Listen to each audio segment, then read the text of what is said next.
सभी का एक बार 12th मैथ में फिर से स्वागत। प्यारे बच्चों, आज 5वें पाठ का 7वां भाग चालू करेंगे। आज का जो टॉपिक है बहुत इम्पोर्टेंट है, जिसको हम 10वीं से भी लिंक करेंगे। इस टॉपिक का नाम है रैखिक निकाय की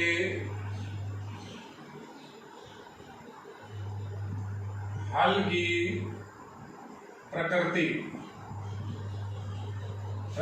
यानी अपन को इसका नेचर डिस्कस करना है, किस तरह की इसकी प्रकृति है। रैखिक निकाय आपका राजस्थान बोर्ड के अंदर 3 वेरिएबल का सबसे ज्यादा इंपॉर्टेंट है। जैसे कोई 3 वेरिएबल का रैखिक निकाय इस तरह से अपन मानते हैं a1x b1y c1z बराबर d1, a2x b2y c2z बराबर d2, a3x b3y c3z d3। ये 3 वेरिएबल का निकाय है। ऐसे ही आपका इसी बुक के अंदर 2 वेरिएबल का भी निकाय है, जिसको आप 10वीं क्लास में बहुत अच्छे से पढ़ चुके हो। 2 निकाय का कोई रैखिक सिस्टम इस तरह से लिखा जाता है a1x b1y equals to d1, a2x b2y equals to d2। मैंने c1 c2 की जगह d1 d2 लिखा है, कोई भी आप अक्षर बदल सकते हो। अब इन दोनों की अपन डिटेल से बात करेंगे, दोनों निकाय को समझेंगे। तो सबसे पहली बात तो आपको ये समझनी होगी, ये जो निकाय है ये निकाय 2D के सिस्टम का है, यानी ये जो काम है आपका समतल के अंदर चलेगा। और ये जो निकाय है ये आपका 3D का निकाय है। 2D 3D की बात अपन यहाँ नहीं कर रहे, अपन केवल इसका जो सॉल्यूशन होता है उसके हल की जो प्रकृति है, जो नेचर है, उसको किस तरह से अपन मेंटेन करते हैं, उससे अपन क्या कंक्लूजन लिखते हैं, यानी जो हल है उस हल का अस्तित्व है या नहीं है, यानी हल संगत है या असंगत है, और हल है तो हल कितने हल है, 1 हल है, 50 हल है या अनंत हल है, हम उनकी बात करेंगे। तो हमारा जो टॉपिक है काफी इंपॉर्टेंट है, बोर्ड की दृष्टि से इस पर एक क्वेश्चन आपका बनता है। अब यहाँ अपन बात करें, अगर अपन हल लिखें तो जो क्रैमर ने अपन को हल बताया था इस समीकरण के लिए, क्रैमर का हल था आपका x बटा डेल्टा 1, y बटा डेल्टा 2, z बटा डेल्टा 3 बराबर 1 डेल्टा। और इस समीकरण के लिए, इस निकाय के लिए आपका हल इसी तरह से बनेगा। 2 वेरिएबल हैं, x upon delta 1, y upon delta 2, 1 upon delta. अब हलों की प्रकृति आपको किस तरह से समझनी है, पहले आप ये समझिए, ये जो आपका सिस्टम चल रहा है ये 10th क्लास से रिलेटेड है और ये 12th क्लास से रिलेटेड है। हालांकि इस सिस्टम को 12वीं में डाला हुआ है, लेकिन ये रेखाओं की बात है। ये 2 रेखाओं का एक पेयर है, एक जोड़ा है जिसमें आपके पास 2 रेखाएं हैं, और ये 3 समतलों का एक युग्म है। अब समतल क्या होता है, समतल की बात अपन अभी बाद में डिस्कस करेंगे। समतल का मतलब होता है एक ऐसा तल जिसमें किन्हीं भी 2 बिंदुओं को मिलाने पर, ऐसा तल जिसमें किन्हीं भी 2 बिंदुओं को मिलाए तो बाकी के सारे बिंदु उसी तल में हो, वो समतल कहलाता है। समतल को अपन जनरली इस तरह से बना देते हैं, जैसे मैंने आपका एक ये समतल बना दिया। इस तरह के ये 3 समतल हैं, इनका ये निकाय है आपके, ये 3 मैंने समतल ले लिए। वहां पर हम बात करें तो वहां पर हमारे पास 2 रेखाएं हैं। अब वो 2 रेखाएं किसी भी तरीके से हो सकती हैं, जैसे एक रेखा ये रही, एक रेखा ये रही। तो नेचर के अंदर हमें यही डिस्कस करना है कि ये रेखाओं से जब सॉल्यूशन निकालते हैं तो जो सॉल्यूशन होगा उस सॉल्यूशन का अस्तित्व है या नहीं है, हल होंगे या नहीं होंगे, हल होंगे तो कितने होंगे, ऐसे इसके अंदर इन समतलों में हल होंगे कि नहीं होंगे, हल हैं कितने हल हैं। तो एक एक करके मैं आपको दोनों पॉइंट क्लियर करूंगा। पहले अगर अपन बात करें तो मैं आपको एक लैंग्वेज पहले लिख रहा हूं, केस वाइज अपन काम करते हैं। जैसा आपने 10वीं में पढ़ा, 10वीं का आपका केस इस तरह से था, देखिए केस नंबर 1, जब A1/A2 की वैल्यू बराबर नहीं होती B1/B2 के, तो आप लिखते हो कि दोनों रेखाएं एक बिंदु पर एक दूसरे को काटेंगे, एक प्रतिच्छेद बिंदु होगा। तो अपन ऐसा लिखते हैं, तो जो हल है वो हल अद्वितीय होगा।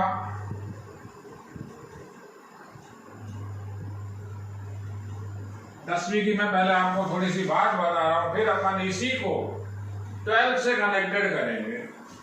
दूसरी कंडीशन अपन ऐसी बनाते हैं, जब A1/A2 बराबर B1/B2 और बराबर नहीं हो C1/C2, तो आप कह देते हो कि दोनों रेखाएं कैसी हैं, समानांतर हैं। ये पहली कंडीशन में दोनों रेखाएं एक दूसरे को कहीं ना कहीं काट रही हैं, तो ये पहली कंडीशन के अंदर हल अद्वितीय हो गया। दूसरी केस के अंदर आपने ऐसा पढ़ा हुआ है, केस नंबर 2, जब ये कंडीशन हो तो कोई हल नहीं। कोई हल क्यों नहीं, दोनों रेखाएं आपस में समानांतर है तो हल नहीं आएगा। और ऐसा तीसरा केस अपन ने पढ़ा हुआ है कि जब A1/A2 बराबर हो B1/B2 के बराबर हो C1/C2 के, तो दोनों रेखाएं कैसी हो जाती हैं, संपाती हो जाती हैं। तो दोनों रेखाएं संपाती यानी कोइंसिडेंट हो जाती हैं। संपाती का मतलब एक ही रेखा पर एक दोनों रेखाएं आ जाएंगी, तो ये अनंत बिंदु आपको मिलेंगे। यानी एक रेखा दूसरी रेखा को अनंत बिंदुओं पर स्पर्श करेगी, तो हम कहते हैं अनंत हल होंगे। इस कंडीशन के अंदर रेखाएं कैसी हुई, समानांतर हुई। अब ये तो 10वीं की बात, इसी को अपन को 12th में कैसे अप्लाई करना है। जो हमारे पास सारणिक की टर्म है, हमें अब सारणिकों की बात करनी है। हमें यहाँ इस तरह का कोई मैटर नहीं बताना, लेकिन इसको लिंक करने के लिए ये जरूरी काम है, इसको मैंने आपको पहले बताया है। तो अब लिंक कैसे करेंगे, देखिए मैं यहाँ पहला केस बना रहा हूं, case number 1, case first. Case number 1 है, जब डेल्टा की वैल्यू नॉट इक्वल्स टू 0 और डेल्टा 1, डेल्टा 2, डेल्टा 3 कोई भी मेंबर हो R के। ऐसा ही केस वहां भी बनता है, ऐसा का ऐसा सेम केस वहां बनेगा। जो केस है वो ये लिखा हुआ है, ये लिखा हुआ है डेल्टा इक्वल नहीं है 0 के। अभी मैं आपको क्लियर करूंगा। तो क्या लिखेंगे, तो निकाय होगा संगत। संगत का मतलब होता है उस निकाय का हल होगा। निकाय होगा संगत, संगत का मतलब आप फिर से सुनिए, संगत का मतलब उस निकाय का हल है और वह अद्वितीय हल होंगे। हल कैसे होंगे, अद्वितीय हल। ये पहला केस है, अपन पहले इसी को डिस्कस करेंगे, वहां से रिलेटेड करेंगे, डिस्कस करेंगे। देखिए आप, मैं एक बार इसे हटा रहा हूं, आप बात को अच्छे से समझना, बिल्कुल क्लियर थ्योरी है ये। थ्योरी आपको समझ में आनी चाहिए, बिना थ्योरी के आपका इस चीज को याद रख पाना बहुत मुश्किल है।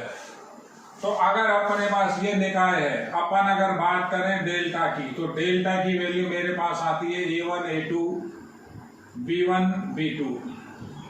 मैं इस डेल्टा को ऐसा भी लिख सकता हूं, डेल्टा की value A1/B2 minus A2/B1।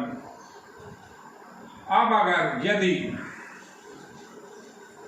Delta की वैल्यू नॉट इक्वल्स टू 0, तो मैं ऐसा लिख सकता हूं a1 b2 minus a2 b1 का मान a0 होगा। इसको ये लिखा a1 b2 बराबर हो गया a2 b1। इसको ऐसा लिख सकते हैं a1 अपॉन a2, a2 को नीचे ले आया b1 अपॉन b2। ये भी बराबर नहीं है और ये भी बराबर नहीं है। देखिए आप, जब ये कंडीशन होती है, जब आपके पास ये कंडीशन होती है, इसका d1 अपॉन d2 से कभी कोई लिंक नहीं कर रहा मैं, d1 upon d2 c1 upon c2 लिखो, एक ही बात है। तो अपन क्या कहते हैं कि जो दोनों रेखाएं होती हैं वो आपस में एक ही बिंदु पर प्रतिच्छेदित करती हैं। हल अद्वितीय होगा, एक ही प्रतिच्छेद बिंदु होगा, यानी एक मान x का आएगा, एक मान y का आएगा, डबल मान उसमें नहीं आएंगे। तो ये कंडीशन है, कटान बिंदु होगा, रेखा प्रतिच्छेदित करेगी, रेखा क्या करेगी, प्रतिच्छेदन करेगी। और हल कैसा होगा, अद्वितीय होगा। तो ये आया किससे था, ये था डेल्टा की वैल्यू जब 0 नहीं थी। तो पहली कंडीशन ये लिखिए, जब डेल्टा 0 ना हो और डेल्टा 1, डेल्टा 2, डेल्टा 3 चाहे कुछ भी हो, यहां जो सिस्टम है ये 2 वेरिएबल का है। इस सिस्टम के अंदर 2 चर चल रहे हैं, तो ये 2D की बात है, रेखाओं की बात है। इधर 3 चर चल रहे हैं, 3 वेरिएबल है। ये समतल की बात है, जैसे ये 3 समतल, ये पहला, ये दूसरा और ये तीसरा। अच्छे से टॉपिक को आपको समझना है, ढंग से देखना है। तो ये पहली कंडीशन ये लिखी, निकाय संगत। संगत का मतलब उस निकाय का हल होगा, और हल कैसा होगा, यूनिक हल होगा, अद्वितीय हल होगा। पहली बात। अब दूसरी बात करते हैं, मैं एक बार इसको हटा रहा हूं। दूसरी बात, ये डेल्टा की वैल्यू है, डेल्टा की वैल्यू के साथ ही मैं डेल्टा 1 अगर निकालता हूं, डेल्टा 1 मेरा क्या होता है, मैंने ऐसा बताया था x की जगह इनको रिप्लेस करना है, तो आएगा d1 d2 और यहां रहेगा b1 b2, और ऐसे डेल्टा 2 होगा आपका a1 a2। देखिए आप, यूं का यूं रहेगा, इसकी जगह y के गुणांक की जगह d1 d2 आ जाएगा। अब अगर अपन बात करें 10वीं के पैटर्न से सेकंड सिस्टम की, कि जो रेखाएं जब आपस में समानांतर हैं, तो जब 2 रेखाएं समानांतर होती हैं तो उनका हल संभव नहीं है, काटेंगी नहीं एक दूसरे को, कोई कटान बिंदु नहीं आएगा, यानी x और y के मान नहीं आ सकते, इनको आप सॉल्व नहीं कर सकते। इसका एक छोटा सा एग्जाम्पल ये रहा, x माइनस 2y बराबर 5। कोई भी एग्जाम्पल ले लीजिए, x माइनस 2y बराबर 5, 2x माइनस 4y बराबर 8। अगर इस सिस्टम को देखोगे तो जो डेल्टा की वैल्यू है आपकी, डेल्टा की वैल्यू है 1 2 माइनस 2 माइनस 4। अभी आप डेल्टा कैलकुलेट करो, डेल्टा की वैल्यू 0 है। देखिए आप, इसी सिस्टम से आपने 10th के अंदर ऐसा लिखा था, a1 अपॉन a2 है, यहाँ पर बराबर क्या है, b1 अपॉन b2 के। ये देखिए 1/2 बराबर हो गया -2/-4। तो जब ये सिस्टम होता है, यानी जब ये डेल्टा 0 होगा तो रेखाएं समानांतर होगी। ऐसे ही उधर ये तीनों के तीनों समतल समानांतर हो जाएंगे। समानांतर कैसे हो जाएंगे, कहीं भी नहीं काटेंगे, इनकी एक डायरेक्शन होगी, जैसे पहले की डायरेक्शन समझिए आप, इसकी डायरेक्शन ये रही, इसकी डायरेक्शन ये रही, इसकी डायरेक्शन ये रही, समानांतर हो गए, काटेंगे नहीं। केस नंबर सेकंड लिख रहा हूं, केस सेकंड, जब डेल्टा की वैल्यू 0, और अब एक कंडीशन और बची हमारे पास, जो यहां समानांतर की कंडीशन होती है वो इस तरह से होती है, आप समझिए a1 अपॉन a2 बराबर b1 अपॉन b2, और बराबर नहीं होता c1 upon c2। c1 upon c2 की जगह मैंने d1 अपॉन d2 लिख रखा है, एक ही बात है, d1 अपॉन d2, यानी ये तो डेल्टा हो गया। अब ये दोनों बराबर नहीं, अगर मैं इन तीनों के मान निकालता हूं तो सबके अलग अलग मान हैं। तो एक कंडीशन तो डेल्टा 0 व डेल्टा 1, डेल्टा 2, डेल्टा 3 में से कम से कम मतलब एट लीस्ट कोई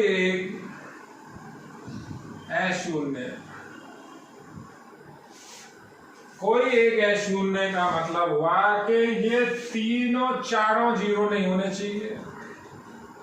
यहां पर ये तीनों जीरो नहीं होने चाहिए। जैसे ये यहां दो ही बनेंगे तो दोनों अगर ये भी जीरो हो गए तो ये कंडीशन आ जाएगी। ये कंडीशन होती है संपाती रेखाओं की, कोइंसिडेंट रेखाओं की। एक रेखा पर जब दूसरी रेखा आ जाती है उसको भी अपन डिस्कस करेंगे। तो यहां क्या लिखा है, डेल्टा 1, डेल्टा 2, डेल्टा 3 में से कम से कम मतलब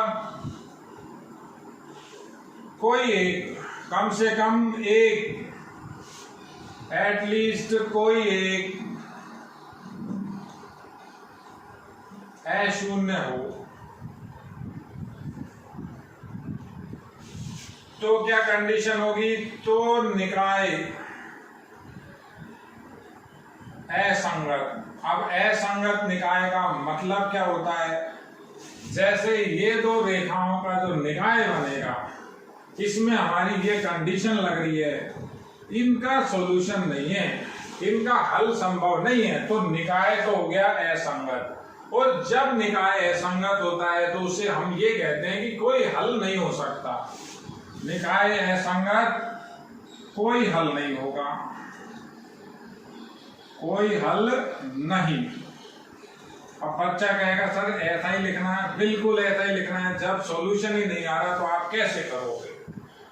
ये पैरेलल लाइन है, यानी ये तीनों के तीनों जो आपके समतल हैं वो पैरेलल है, कहीं भी किसी भी बिंदु पर एक दूसरे को प्रतिच्छेदित नहीं करेंगे, कहीं भी नहीं काटेंगे। जैसे, और मैं इसके ऊपर आपको एक एग्जाम्पल बता रहा हूं। देखिए एग्जाम्पल मेरा यही का यही एग्जाम्पल लिखा हुआ है। ये एग्जाम्पल मैंने लिखा हुआ है। इस एग्जाम्पल को अगर अपन पढ़ें तो इसमें डेल्टा की वैल्यू अभी बताई थी आपको। डेल्टा आया 1, 2, -2, -4। डेल्टा आया -4 + 4 0। अब डेल्टा 1 निकालें तो डेल्टा 1 में किस तरह से काम करना है, इसकी जगह आएगा 5, 8, ये -2 -4 ऐसा कैसा, इसकी वैल्यू कैलकुलेट करें तो ये आया -20 और प्लस के 16 हो जाएंगे। तो ये वैल्यू -4 आ गई। डेल्टा 1 की वैल्यू 0 नहीं है, कम से कम एक अशून्य हो तो उस निकाय का हल नहीं होता, क्योंकि ये रेखाओं की तरह, जैसे आप समानांतर रेखाओं की बात कर रहे हो, ऐसे ये तीनों के तीनों समतल समानांतर हो जाएंगे, कहीं भी प्रतिच्छेदन नहीं करेंगे। तो ये कंडीशन आपकी लगेगी समानांतर की। अब ऐसे एक केस आपका तीसरा, फिर उनको एक बार अपन तसल्ली से अलग अलग डिस्कस करेंगे, इसके ऊपर क्वेश्चन करेंगे। केस नंबर 3 है, वहां का थर्ड केस आप समझे पहले तो, फिर मैं इसको आपको समझाऊंगा कि जब मेरे पास ऐसी कंडीशन आ जाए। देखिए कंडीशन क्या होनी चाहिए, कंडीशन ऐसी हो कि A1/A2 बराबर हो जाए B1/B2 के और बराबर हो जाए D1/D2 के। तो इसको बोलते हैं संपाती रेखाओं का पेड़। दोनों रेखाएं आपस में संपाती हैं। एग्जाम्पल x + 2y बराबर 5, 3x + 6y बराबर 15। ये दोनों की दोनों रेखाएं संपाती हैं। इस कंडीशन के अंदर डेल्टा भी 0 होगा, डेल्टा 1 भी 0 होगा, डेल्टा 2 भी 0 होगा।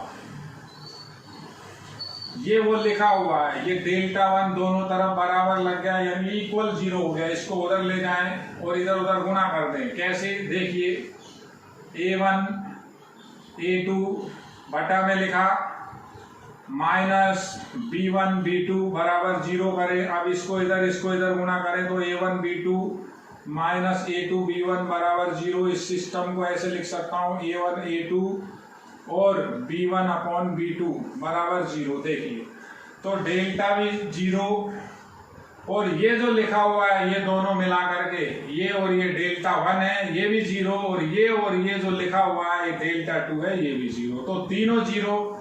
इस निकाय को ऐसा समझा जाता है कि एक रेखा के ऊपर एक दूसरी रेखा का अस्तित्व हो गया, कोइंसिडेंट हो गई। तो जब कोइंसिडेंट होती हैं तो एक रेखा दूसरी रेखा को अनंत बिंदुओं पर स्पर्श करेगी। अब जब अनंत बिंदुओं पर स्पर्श करेगी तो अनंत हल होंगे। जितने इंटरसेक्शन पॉइंट होते हैं उतने ही हल होते हैं। तो इस केस के अंदर अपन क्या लिखेंगे? केस नंबर 3 के अंदर जब डेल्टा 0, डेल्टा 1 0, डेल्टा 2 0 और डेल्टा 3 0 सभी 0 हो जाएं, एक ही लाइन में मैं लिख देता हूं when डेल्टा 1 बराबर डेल्टा 2 बराबर डेल्टा 3 बराबर डेल्टा बराबर 0। तो कंडीशन फाइनली क्या बनी? तो निकाय अब हल तो है, हल कितने हैं? अनंत हल है। अनंत हल है तो हम लिख रहे हैं हल हैं। तो हल है तो लिखेंगे निकाय तो हो गया संगत, लेकिन अनंत हल होंगे। ये आपका जो 3 के 3 केस हैं ये आपको अच्छे से एक बार देखने हैं। इन्हीं के ऊपर फिर अपन क्वेश्चन आंसर करेंगे। 10वीं से मैंने इसको लिंक किया है। मैं आपको 10वीं का एक बार पैटर्न यहां भी बता देता हूं, एक बार डिस्कस पूरा फिर कर देता हूं। 10वीं के अंदर आपने ऐसा पढ़ा था, एक सिस्टम है, आप ऐसा लिखते हैं A1 upon A2 B1 upon B2 अगर बराबर नहीं है तो ये कंडीशन होती है। दोनों रेखाएं कैसी होती हैं? प्रतिच्छेदित करेंगी, प्रतिच्छेदन होगा और प्रतिच्छेदन एक ही होगा। इसका मतलब हल कैसा हो गया? अद्वितीय हो गया। इसको बोलते हैं संगत। ये रही बात वो नंबर केस नंबर 1 की, समझिए आप। दूसरी कंडीशन जब A1 अपॉन A2 बराबर नहीं हो B1 अपॉन B2 के, सॉरी A1 अपॉन A2 बराबर हो जाए B1 यानी डेल्टा की वैल्यू 0 और ये बराबर नहीं हो C1 अपॉन C2 के, यानी कम से कम कोई एक अशून्य हो गया। या तो ये दोनों अशून्य हो गए ये दोनों अशून्य हो गए, पहला तीसरा या दूसरा तीसरा। तो क्या लिखते हैं अपन? तो रेखाएं कैसी होती हैं? दोनों की दोनों समानांतर। अब जब समानांतर रेखाएं होंगी तो कोई हल नहीं, तो इसको अपन क्या बोलते हैं? असंगत। हल ही नहीं है तो हम बोलेंगे असंगत। और तीसरा और फाइनल केस ये है जब A1 अपॉन A2 बराबर हो जाए B1 अपॉन B2 के, बराबर हो जाए C1 अपॉन C2 के। तो इस कंडीशन में डेल्टा का मान भी 0, डेल्टा 1 भी 0 और डेल्टा 2 भी 0। ये 2 निकाय का था तो ये तो डेल्टा 1 है, ये पहला और तीसरा डेल्टा 2 है और ये इधर आ जाएगा, ये उधर चला जाएगा, वो हो जाएगा डेल्टा 3। ये 10th का पैटर्न है समानांतर। ये संपाती, एक रेखा पर दूसरी रेखा, अनंत प्रतिच्छेदन। तो ये आपका 10th का टॉपिक, ये 12th का टॉपिक। इसके ऊपर भी क्वेश्चन आ सकता है। जो रैखिक निकाय है आपका 2 वेरिएबल का दे दे तो ये 10वीं वाली बात नहीं रिपीट करनी। तो आपको यहाँ ऐसा ही लिखना है। यहाँ क्या हो जाएगा? डेल्टा 3 खत्म हो जाएगा, यहाँ डेल्टा 3 हट जाएगा और यहां से डेल्टा 3 हट जाएगा। ये जो डेल्टा 3 है यहां से हट जाएगा। वापस लिख देता हूं एक बार, डेल्टा 3 और यहां आपका है डेल्टा 3। ये आप अच्छे से समझिए। अब अपन बात करते हैं एक बार, ये जो समतल है, ये समतल आपका अपने आप में पूरा चैप्टर है, अपन इसको आगे 3D के अंदर डिस्कस करेंगे। ये 3 केस में से ये दोनों केस इंपॉर्टेंट हैं, ये इसके नेचर को डिपेंड करते हैं।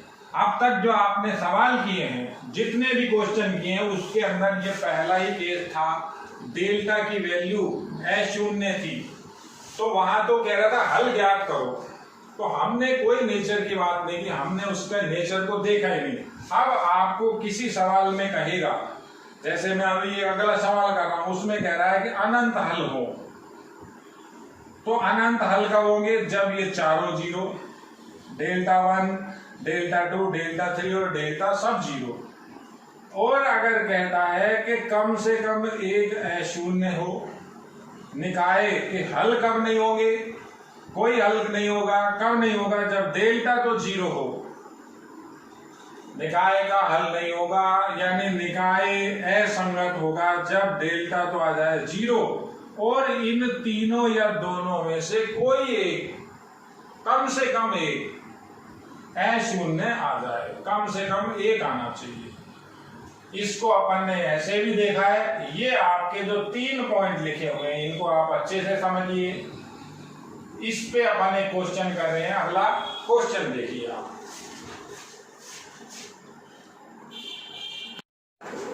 देखिए विद्यार्थियों, क्वेश्चन नंबर 24, जो अभी आपको मैंने थ्योरी बताई थी उसी के ऊपर बेस्ड आपका एक क्वेश्चन है। इस क्वेश्चन के अंदर कहता है एक समीकरण निकाय दिया हुआ है, इसके अनंत हल हैं, तो ए और बी का मान ज्ञात कीजिए। अब अनंत हल है तो आपको सीधे सीधे ये समझना पड़ेगा कि अनंत हल किस कंडीशन में होते हैं। क्रैमर ने ऐसा बताया था कि किसी भी रैखिक निकाय, 3 वेरिएबल का रैखिक निकाय अगर अनंत हल है तो डेल्टा 1, डेल्टा 2 और डेल्टा 3 तीनों का मान 0 होगा। तो अपन उसी कॉन्सेप्ट को लगाएंगे। किस तरह से करेंगे? दिए गए निकाय के, लैंग्वेज जरूर लिखनी है, दिए गए निकाय के अनंत हल हैं, अतः क्रैमर के अनुसार, क्रैमर ने ऐसा बताया हुआ है कि डेल्टा 1, डेल्टा 2 और डेल्टा 3 तीनों के तीनों बराबर, यानी उनका मान 0 नंबर 1 हो गया। ये आपको एक तरह से दिया हुआ है। अब ये डेल्टा 1, डेल्टा 2 और डेल्टा 3 क्या होता है, इसको अपन पहले भी डिस्कस कर चुके। डेल्टा का मतलब हुआ ऐसा 3/3 का तृतीय क्रम का सारणिक जिसके अंदर C1 में x के गुणांक, C2 में y के और C3 में z के। तो लिखा 2b5, यहां लिखा 1 -2 -5, देखिए, और ये लिखा A1 and 1, ये मैंने लिखा डेल्टा। अब डेल्टा 1 की बात करें, एक ही लाइन में लिख सकते हैं, पेज खराब नहीं करने वहां। डेल्टा 1 के अंदर ये जो C1 है ये रिप्लेस हो जाता है किससे? D1, D2, D3 से। तो लिखा 4 -2 -2, ये दोनों एज इट इज 1 -2 -5, A1 1। अब जो ये आपका डेल्टा 2 बनेगा, इसके अंदर y अपॉन डेल्टा 2 लिखा होता है फॉर्मूले के अंदर, y बटा डेल्टा 2, यानी y के गुणांकों को रिप्लेस करना है, यानी कि इसके अंदर ये जो दूसरा स्तंभ है इसको रिप्लेस करना है। 2b5 ऐसा का ऐसा रहा, इसकी जगह ये आएगा 4 -2 -2, ये ऐसा का ऐसा वापस क्या लिखेंगे? ऐसा का ऐसा A1 और 1, A1 और 1, और ऐसा ही लिखा डेल्टा 3। तो डेल्टा 3 के अंदर C1 यूं का यूं, 2b5, C2 भी ऐसा का ऐसा 1 -2 -5। अब C3 की जगह आपको क्या लिखना है? D1, D2 और D3। तो 4 - 2 - 2, मेरे पास ये चारों के चारों सारणिक हैं। अब ये चारों के चारों को शून्य नहीं करना। हमें क्यों नहीं करना? ए और बी का मान पूछ रहा है, तो हमें यहाँ केवल ए और बी का मान ज्ञात करना है। ए और बी के मान को ज्ञात करने के लिए ये चारों को हल करने की कोई आवश्यकता नहीं है। देखिए आप अगर इसे हल करेंगे तो इसमें ए और बी दोनों हैं, ये दिक्कत करेगा। एक इसे हल कर लेते हैं, इसमें केवल ए लिखा हुआ है, डेल्टा 1 की वैल्यू 0 करेंगे, इससे ए मिल जाएगा। अगर इसे हल करेंगे, इसमें ए और बी दोनों हैं, इसे भी छोड़े, एक इस डेल्टा 3 को हल करते हैं, इसमें केवल बी है, तो मैं डेल्टा 1 को 0 कर लेता हूं और डेल्टा 3 को 0 कर लेता हूं। डेल्टा 1 से हमें ये मिल जाएगा, डेल्टा 3 से हमें बी मिल जाएगा। ये चारों के चारों शून्य हैं। तो पहला लिखा, डेल्टा 1 की वैल्यू 0 करी, डेल्टा 1 4 - 2 - 2, 1 - 2 - 5, A1 and 1 बराबर 0। अब बात करते हैं हल की। तो यहाँ आपको कोई गुणधर्म की नीड नहीं है, कोई गुणधर्म नहीं लगाना है। आप सीधा प्रसार कीजिए या आप सारोस विधि लगाइए। गुणधर्म लगाओगे बेटा तो भी उतना ही टाइम लगेगा। तो अपन एक काम करते हैं, सिंपल इसका प्रसार कर लेता हूं। प्रसार मैं कर रहा हूं इसका C3 के सापेक्ष प्रसार। तो C3 का पहला मेंबर ए, और ऐसे लिखने की आदत डालिए। देखिए पहला मेंबर ए हो गया, ये खत्म हो गया, ये खत्म हो गया, ये खत्म पूरा क्लियर। देखिए इधर से इधर गुणा कीजिए, ये आपका 10 आया, माइनस हमें अपने फॉर्मूले का लगाना है, इधर से इधर गुणा करें तो 4 आता है, ये 4 लिखिए। थोड़ा सा आपको जब सवाल बड़ा हो, सवाल के अंदर सवाल हो, तो सारी कैलकुलेशन आपको नहीं करनी। कैलकुलेशन तो सारी करनी, लेकिन शॉर्ट में जाना है थोड़ा सा। अगला माइनस का हुआ 1 है, ये खत्म, ये खत्म, इधर से इधर इंटू करेंगे। देखिए माइनस का 20 और ये माइनस का 2 आएगा, प्लस का 2 हो जाएगा फॉर्मूले की वजह से। अगला फिर प्लस का 1, ये खत्म, ये खत्म, ये पूरा का देखिए जहां मेरा उंगलियां चल रही हैं, ये माइनस का 8 हुआ, और इधर गुणा करेंगे, माइनस माइनस प्लस का 2 बराबर हो जाएगा 0। तो इससे ए की वैल्यू आ जाएगी मेरे पास, ये आया 6 से, ये आपके आए माइनस प्लस के 18 हो जाएंगे, और ये बचेगा आपका माइनस का आपका बना ये 6 इक्वल्स टू 0। तो 6 से की वैल्यू आपकी हो गई 12 - 12, ए की वैल्यू तो आ गई आपकी -2। एक आंसर हुआ।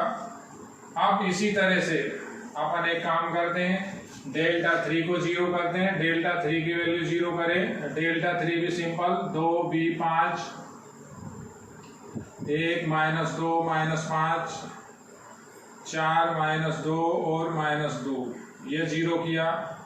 किसी के सापेक्ष भी प्रसार कीजिए, कोई प्रॉब्लम नहीं है। R1 के सापेक्ष प्रसार करें, R1 के सापेक्ष प्रसार। तो पहला मेंबर 2, देखिए किस तरह से लिख रहा हूं, ये खत्म, ये खत्म, ये इधर गया 4, ये इधर गया माइनस का 10, माइनस अब हमारा ये 1 है, ये खत्म, ये खत्म, माइनस का 2b, समझिए माइनस का 2b, ये माइनस का 10 हुआ, प्लस का 10 लिखा। बिल्कुल सावधानी से देखिए, अगला प्लस का 4, और ये खत्म, माइनस का 5b। जब ये इधर गुणा करेंगे आप तो माइनस का 10 आएगा, प्लस का 10 लिखा, बराबर में आपका 0 है। तो ये वैल्यू आपकी आई, कितनी आ जाएगी, माइनस का 6 हुआ, माइनस के 12 हो गए, ये आपका बना प्लस का 2b, माइनस के 10, ये बन गए आपके माइनस के 20b, माइनस के 20b, और ये प्लस के 40 बराबर 0। तो ये माइनस का तो 18 भी हो गया, ये -30 और 12 माइनस के 12 और ये प्लस के आपके बनेंगे 18। देखिए आप, यानी b की वैल्यू आएगी 18 बराबर हो गया 18b, b की वैल्यू हो गई 1। कैलकुलेशन मुझे भी आपको सतर्कता से देखनी पड़ती है, मुझे भी यही ध्यान देना पड़ता है बोर्ड के ऊपर। सावधानी से देखिए, हमने इस तरह से a और b की कैलकुलेशन की है। काफी सिंपल क्वेश्चन है। क्रैमर के नियम को अनंत हल के संदर्भ में लिंक किया है। हमारे पास ये कंडीशन होती है जब अनंत हल होते हैं। अब चारों सारणिक में से a और b का मान पूछने के लिए मैंने डेल्टा 1 और डेल्टा 3 की हेल्प ली है। डेल्टा 1 को 0 किया, a आ गया। डेल्टा 3 को 0 किया, b आ गया। ये है क्वेश्चन नंबर 24। देखिए आगे, देखिए विद्यार्थियों, क्वेश्चन नंबर 25 आपको एक द्वितीय क्रम का अवयव दिया गया है। कह रहा है सिद्ध कीजिए a² + 4a - 42i बराबर 0 अवयव और इसी की सहायता से a इनवर्स ज्ञात कीजिए। तो एक पार्ट पहले करते हैं, एक साइड लेके चलते हैं। a² + 4a - 42i की कैलकुलेशन करेंगे। पहले देखिए आप, मैं यहाँ लिख रहा हूँ, सॉल्यूशन को इसी क्रम में करना है। a² + 4a - 42i, ये मैट्रिक्स चल रहा है, इधर इसी तरह से चलेगा। ये बराबर के नीचे बराबर लिखोगे। यहाँ में a² यानी 2 बार गुणा -8 2 5 4, केवल इसके अंदर मान रख रहा हूँ -8 2 5 4, ये स्क्वायर हो गया -4 + 4a की वैल्यू दोबारा -8 2 5 4 माइनस का 42 42 i 1 0 0 1। सावधानी से समझिए, i को लिया द्वितीय क्रम का। कारण क्या है, ये सब द्वितीय क्रम में चल रहे हैं। तो मैट्रिक्स में योग और माइनस, प्लस या माइनस तभी होता है जब क्रम समान हो। सिंपल कैलकुलेशन है, इधर की तरफ बराबर चलेगा। ये ऐसा कैसा लिखा हुआ है, एक बार इंटू कर रहे हैं। देखिए R1 C1 64 और 10 74 सॉरी, R1 C2 करेंगे माइनस के 40 और प्लस के 20, माइनस के 20 बचेंगे। R1 का गुणा C1 और C2 से किया है, वहाँ लिखा है। अब लिया R2 C1 करें तो 16 माइनस के और प्लस के 8, माइनस के 8 बचे। ये देखिए R1 C2 किया, माइनस के 16 प्लस के 8 माइनस के 8 बचे। इसका इंटू R2 का C2 से करें, माइनस का 10 सॉरी प्लस 10 और 16 26। ये a² की कैलकुलेशन। प्लस का 4 इसके अंदर इंटू किया, माइनस का 32 28 16 42 अंदर गया, 42 0 0 42। अब यहाँ डायरेक्ट 0 नहीं लिखना है, यानी ऐसा नहीं लिखना है 0 0 0 0। तो इसको एक बार बताना ही है आपको किस तरह से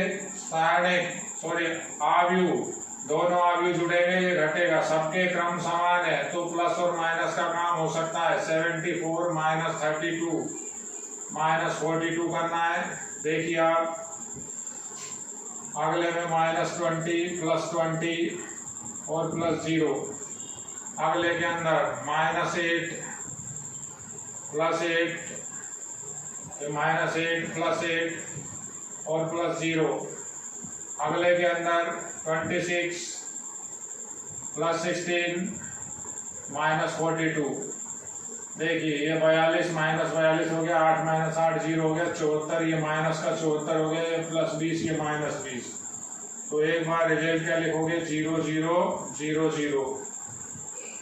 ये 0 अवयव आया। अब आप इसे ऐसे कैसे नोट करेंगे, a² + 4a - का 42i = 0। ये एक पार्ट तो आपका हुआ कंप्लीट। अब कहता है कि इसी की सहायता से ए इनवर्स ज्ञात कीजिए। तो ए इनवर्स किस तरह से निकालेंगे? ए इनवर्स की कैलकुलेशन मैं आपको यहां समझा रहा हूं, लिख रहा हूं। ए इनवर्स के लिए ए इनवर्स आप समझिए अच्छे से, इसी की हेल्प लोगे तो एक बार इसको दोबारा लिखा, ए स्क्वायर प्लस 4a माइनस का 42i बराबर 0। तो ये दोनों तरफ आव्यूह लिखा हुआ है, वो 0 नहीं है, वो शून्य आव्यूह है। अब हमें ए इनवर्स निकालना है। कैसे निकालेंगे? देखिए, ए स्क्वायर प्लस का 4a, ये माइनस के 42i अगर 0 में जाके ऐड होंगे, ऐसा लिखना पड़ेगा 42i। ये शून्य आव्यूह है, ये 42i है। जब जुड़ेंगे वे 0 0 इस आव्यूह में जोड़ोगे तो आपका यही का यही 42i बचेगा। यहां से मैं a कॉमन ले रहा हूं। अब जब a कॉमन लिया, एक a बचा प्लस का, अब बच्चे यहां लिखते हैं 4। अब ये 4 नहीं बचेगा, ये बचेगा 4i। देखिए, और लिखा अगर आपने तो ये गलत है। कारण क्या है? ये स्टेप आव्यूह का हो गया, अब ये स्टेप बिना आव्यूह का है, तो i को छोड़ना है। अगर कुछ कॉमन ले रही हो तो i बचेगा। जैसे 5a लिखा हुआ है, अगर मैं इसमें से, और यहाँ प्लस में लिखा हुआ है a स्क्वायर, अगर मैं यहाँ से a कॉमन लेता हूँ तो मुझे बचाना पड़ेगा 5i प्लस a। वापस जब गुणा होगा तो a का i से होकर के गुणा a ही बनेगा। अगर किसी ने ऐसा लिखा तो ये गलत लिखा हुआ है, ये तो संख्या हो गई। अब संख्या इस आव्यूह में कैसे जुड़ेगी? नहीं जुड़ सकती। तो 4i बचा, बराबर का लिखा 42i। अब अपन क्या कॉन्सेप्ट लगाएंगे कि ए इनवर्स आए। देखिए, मैं एक बार करके बता रहा हूं। ए लिखा, ये 42 को यहां भाग दिया, 42 क्या बचा रहे हम यहाँ पर? a प्लस 4i, और बराबर में उधर i लिखा। अब हमारा सीधा सीधा एक कॉन्सेप्ट है जो लगभग कई सवालों में लग चुका। अगर x और y का इंटू i होता है तो दोनों एक दूसरे के प्रतिलोम होते हैं, x का इनवर्स y होता है। यहाँ ऐसा क्लियर है। ये भी एक मैट्रिक्स है, और ये पूरा का पूरा जो मझले ब्रैकेट में लिखा हुआ है मैट्रिक्स है। a का जब 4i से गुणा करोगे नया मैट्रिक्स आएगा, 42 का उसमें भाग लग जाएगा, तो एक मैट्रिक्स का दूसरे मैट्रिक्स से गुणा i आ रहा है। क्लियर सी बात है कि जो a इनवर्स आएगा आपका, a इनवर्स क्या होगा? 1/42 a प्लस 4i। ये इनवर्स का हमने फॉर्मूला बना लिया, इसको यूज में लिया। अब इसकी वैल्यू कैलकुलेट करनी है तो सिंपल है, a में 4i ऐड कर दो, दोनों को जोड़ो और आप डिवाइड कर दो 42 से। किस तरह से करेंगे देखिए आप। मैं एक बार यहां से इसको थोड़ा सा हटा रहा हूं। सिंपल क्वेश्चन है, इंपॉर्टेंट क्वेश्चन है, इसी तरह के क्वेश्चन बोर्ड में आते हैं। देखिए, तो ए इनवर्स हमारा क्या बन जाएगा? 1/42 को बाहर लिखना बड़े सिस्टम से है, -8 2 5 4, ये हुआ a प्लस 4i, ये 4 हो गया, i हुआ 1001। एक बार 4 को एंटर अंदर कराया, 1/42, ये लिखा -8 5 2 4, ये क्या बन जाएगा आपका 4004। अब ऐड करें तो ए इनवर्स आया 1/42, ये सब ऐड हुए, माइनस का 4 5, ये इसी तरह से चलेगा। ये 2 हुआ और ये आपका हुआ 8। अब ए इनवर्स की वैल्यू आई, ये 42 को मैं अंदर ले जा सकता हूँ, तो ये डिवाइड हो जाएगा, -2/21, 5/21, ये 1/21 आ जाएगा, और ये आ जाएगा आपका 4/21। ये आपका हुआ ए इनवर्स। आप इसे देखिए अच्छी तरह से। मेन स्टेप जो इसमें था कि जब आपने यहां से ए कॉमन लिया था तो यहाँ 4i क्यों बचा? अगर खाली 4 लिखोगे तो ये गलत है। गलत क्यों है? ए की आव्यूह है, आव्यूह के साथ कोई भी नंबर ऐड नहीं होता। जैसे आपके पास कोई आव्यूह है 5, 3, 0, 2, तो इसमें आप किसी भी नंबर को 4 को या 5 को ऐड नहीं कर सकते, ये स्टेप आप नहीं लिख सकते। तो मैं आई ही यहाँ पर बचा के छोड़ूंगा, क्योंकि वापस जब गुणा होगा तो मेरे पास एक रूल है, रूल चाहो वो भी बता सकते हो कि x का i से गुणा जब करते हैं तो वापस हमारा x ही आता है। तो ये आप क्वेश्चन देखिए, ये भी बोर्ड की दृष्टि से इंपॉर्टेंट है, क्वेश्चन नंबर 25।